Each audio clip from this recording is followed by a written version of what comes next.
नमस्कार दोस्तों, ज्ञान विस्तार क्लासेज में आप सभी का स्वागत है।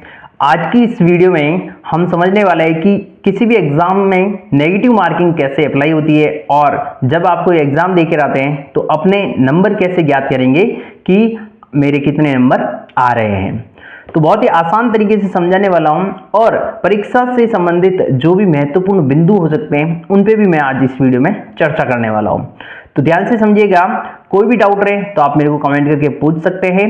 और हमने एक पहले भी नेगेटिव मार्किंग का वीडियो बनाया था और उस वीडियो को 1.5 लाख लोगों ने देखा है, लेकिन उसमें बहुत सारे लोगों के कमेंट आए थे, कुछ न कुछ छोटा मोटा उनका कंफ्यूजन रह गया था, तो वो इस वीडियो में मैं बिल्कुल भी आपका क्लियर करने वाला हूं। तो बिना देर किए आज की वीडियो को शुरू करते हैं। सबसे पहले आपको स्क्रीन पर दिख रहा होगा, देखिए मैंने एक परीक्षा पेपर की जो है यहाँ पर फोटो ली है। अब देखिए यहां पर क्या चीज है कि जैसा कि आपको पता है कि अब जो परीक्षा भर्तियां हो रही है उसमें 5 जो है ऑप्शन आते हैं आपके पास। 4 ऑप्शन तो आपके रह जाते हैं एग्जाम के अकॉर्डिंग जो आंसर रहते हैं, और 5वां ऑप्शन ई ऑप्शन आता है। वो आता है कि यदि आपको कोई क्वेश्चन नहीं आ रहा है और आप उस प्रश्न को छोड़ने वाले हैं तो उसमें आपको ओएमआर शीट में ई वाला जो 5वां गोला होता है वो भरना होता है उस क्वेश्चन का जिसका आंसर आप नहीं देना चाहते हैं। इस चीज का ध्यान रखें, जिस सवाल का आप आंसर नहीं देना चाहते हैं उसका आपको ओएमआर शीट में 5वां गोला ई ऑप्शन भरना होता है। पहली बात तो ये। दूसरी बात कि यदि 5 विकल्पों में से कोई भी विकल्प, यहां पर देखिए 7 नंबर पॉइंट पढ़ रहा हूं मैं, यदि 5 विकल्पों में से कोई भी विकल्प गोला गहरा नहीं किया गया तो प्रश्न का 1/3 भाग काट लिया जाएगा। कहने का मतलब यह है कि यदि अब आप उन 5 गोलों में से कोई भी गोला नहीं भरते हैं उस सवाल में और वो सवाल छोड़ कर आते हैं बिल्कुल ओएमआर शीट में, तो आपकी उस क्वेश्चन पर भी नेगेटिव मार्किंग हो जाएगी कि ये क्वेश्चन आपका गलत गया है, ऐसा मान लेगा बोर्ड। तो आपको ऐसा नहीं करना है, आपको जो सवाल नहीं आता है उसके लिए 5वां गोला पढ़ देना है ई ऑप्शन वाला। एक चीज तो ये बहुत ही महत्वपूर्ण है, क्योंकि इन्होंने एक और नियम बनाया है। देखो 9 नंबर पॉइंट पढ़िए ध्यान से कि 10% से अधिक प्रश्नों में किसी भी विकल्प गोले को अभ्यर्थी द्वारा गहरा नहीं किया गया तो उसे परीक्षा के लिए अयोग्य घोषित कर दिया जाएगा। बहुत ही बात गहरी है, ध्यान से समझना कि पेपर में जितने आपके सवाल हैं उसमें से 10% सवालों में यदि आपने 5वां गोला या कोई भी गोला नहीं भरा है तो आप उस परीक्षा के लिए अयोग्य घोषित कर दिए जाएंगे। आपकी ओएमआर शीट बिल्कुल चेक ही नहीं होगी, ऐसा मान लीजिए। आप उस परीक्षा से ही पहले ही बाहर हो जाएंगे। तो आपका बिल्कुल भी ऐसा नहीं करना है। आपको जो आंसर नहीं आता है उस क्वेश्चन में 5वां गोला भर के आना है ई ऑप्शन वाला। आशा करता हूं कि अच्छे से ये चीज आपके दिमाग में बैठ गई होगी। ठीक है, अब बात करते हैं आज की इस वीडियो में नेगेटिव मार्किंग के बारे में कि नेगेटिव मार्किंग कैसे अप्लाई होती है किसी भी एग्जाम में, उसको बिल्कुल आसान तरीके से समझते हैं। देखिए 8वें पॉइंट में लिखा है कि प्रत्येक गलत उत्तर का प्रश्न अंक का 1/3 भाग काटा जाएगा। यहां पर समझिएगा, प्रश्न अंक की बात की है इन्होंने। किसकी बात की है?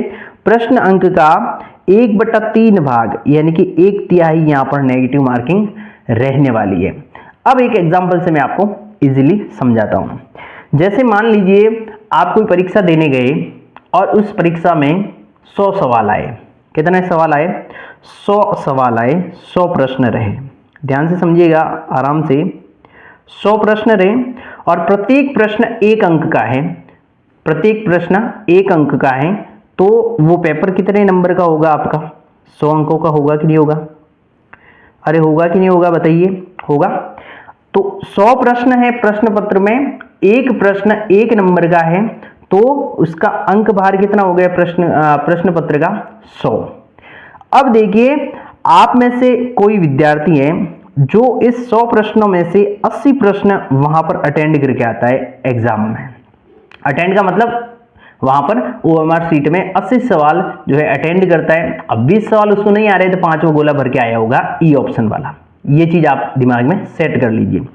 तो अब 80 सवाल उसने अटेंड किए, ठीक है, और वो घर आके वापस उस प्रश्न पत्र को मिलाता है और देखता है आंसर की से कि उसमें से उसके जो है 12 क्वेश्चन गलत है। क्या है? 12 क्वेश्चन गलत है। अब ये किसमें से गलत है? 80 सवालों में से। 80 सवालों में जो अटेंड किए थे उसमें से 12 सवाल उसके गलत है। तो अब मेरे को बताइए, क्या उन 12 सवालों के जो है नंबर जुड़ेंगे उसके? नहीं जुड़ेंगे, क्योंकि उसने ऑलरेडी उन सवालों को गलत कर दिया है, तो उसके नंबर थोड़ी जुड़ेंगे। तो 80 में से आपको क्या करना है, इन 12 जो गलत सवाल किए उनको आपको पहले ही घटा देना है कि 80 सवाल अटेंड किए, 12 मेरे गलत हो गए, 12 को हटा दो। तो 12 को हटाएगा तो कितने रहेंगे आपके, देखो ये हो जाएंगे 68, यानी कि 68 सवाल अब आपके उसमें क्या रहेंगे, सही रहेंगे। अब 68 सवाल ये तो क्या रहे हैं, सही। आप जो उसमें 80 सवालों में से सही करके आए वो रही है। अब नेगेटिव मार्किंग की बात करते हैं। अब नेगेटिव मार्किंग अभी तक अप्लाई इसमें नहीं हुई है। अब नेगेटिव मार्किंग कैसे होगी, यहां पर देखिए 12 सवाल यदि गलत हुए और इस प्रश्न पत्र में कहा है कि प्रत्येक गलत उत्तर का प्रश्न अंक का 1/3 भाग काटा जाएगा।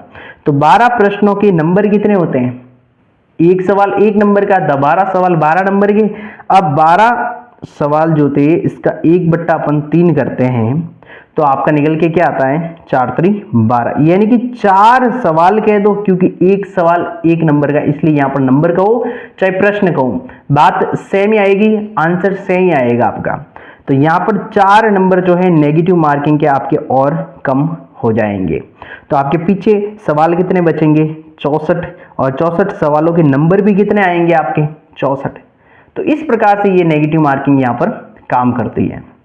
देखो बहुत ही बेसिक तरीके से मैंने समझाने का प्रयास किया है, और फिर भी आपके समझ में नहीं आता है तो आप इस वीडियो को दोबारा देखिए एक बार, है ना।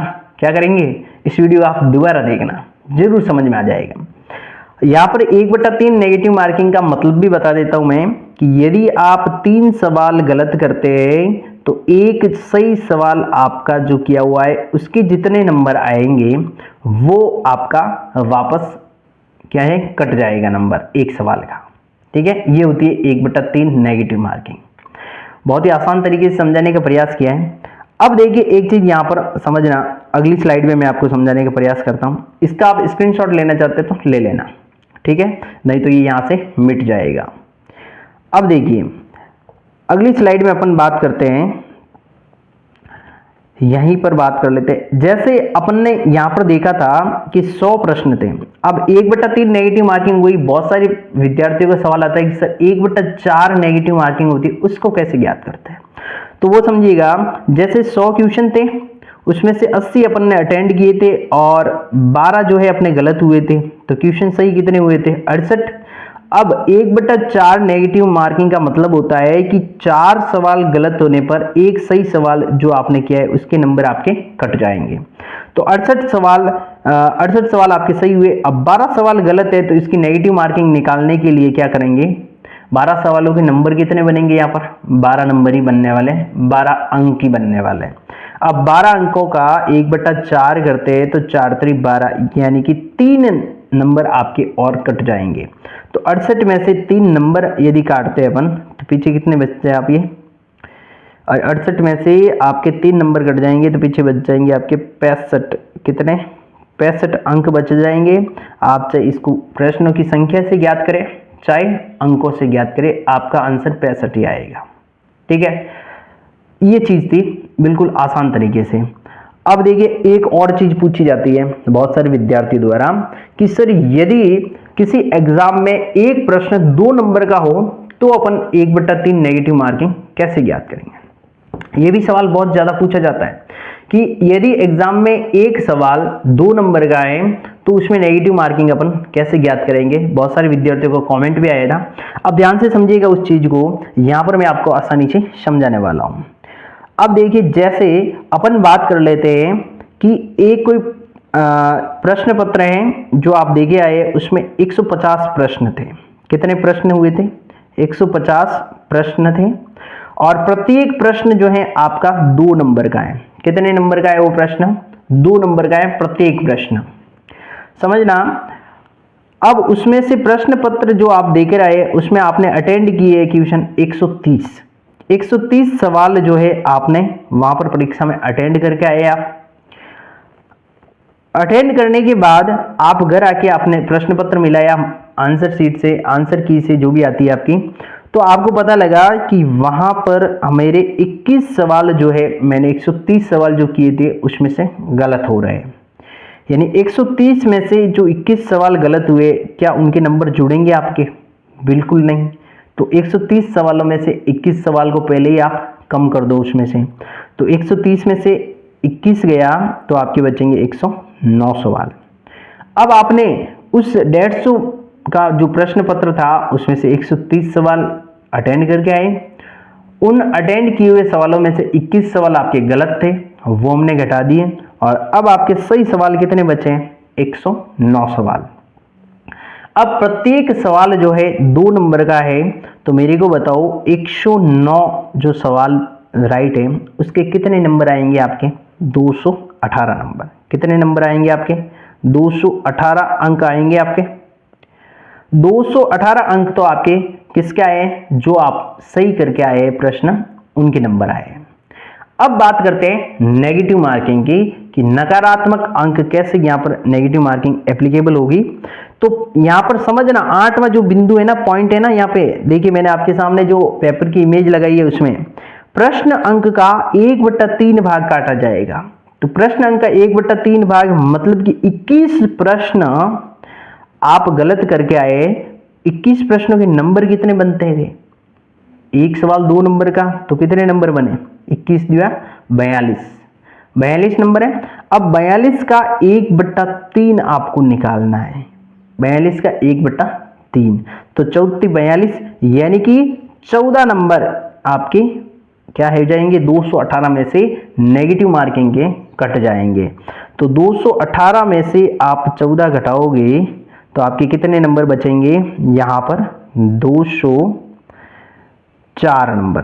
कितने बच जाएंगे आपके? 204 अंक जो हैं इस परीक्षा में आप प्राप्त करेंगे। तो ये बिल्कुल बेसिक तरीके से मैंने आपको समझाने का प्रयास किया है कि नेगेटिव मार्किंग कैसे लगती है, आप अपने अंक कैसे निकाल सकते हैं। अब देखिए, इससे यदि फिर भी आपके समझ में नहीं आता है तो फिर तो आपको 2-4 बार वीडियो दोबारा देखना पड़ेगा और थोड़ी मेहनत और करनी पड़ेगी, क्योंकि अभी तक आप कंपटीशन एग्जाम में आ गए और आप इन चीज़ों को नहीं समझ पा रहे हैं, तो थोड़ी मेहनत की ज़रूरत है। तो आशा करता हूँ कि मैंने अच्छे से समझाया है और आपने समझा भी है। और एक बात और है, अपनी ज्ञान विस्तार क्लासेज जो अपनी ऐप है उस पर सीईटी और जिला दर्शन की टेस्ट सीरीज जो है हमने लॉन्च की है। बहुत ही नाम मात्र शुल्क के साथ सीईटी की है मात्र 51 रुपये में, और जिला दर्शन की आपकी मात्र 99 रुपये में। इसमें टॉपिक वाइज टेस्ट दे रखे आपको, अलग अलग जिला वाइज जो जिला दर्शन में है, अलग अलग जिला वाइज जो 50 जिले और 10 संभाग बोनस टेस्ट के रूप में आपको अवेलेबल है, और बहुत ही अच्छे महत्वपूर्ण सवालों को उसमें शामिल किया गया है। और सीईटी की जो 2023 में जितने भी एग्जाम हुए थे, जितनी भी पारियों में, उन सभी सवालों को विश्लेषण करके व्याख्या सहित उसमें प्रत्येक टॉपिक वाइज सवालों को आपको प्रैक्टिस के लिए दिया है।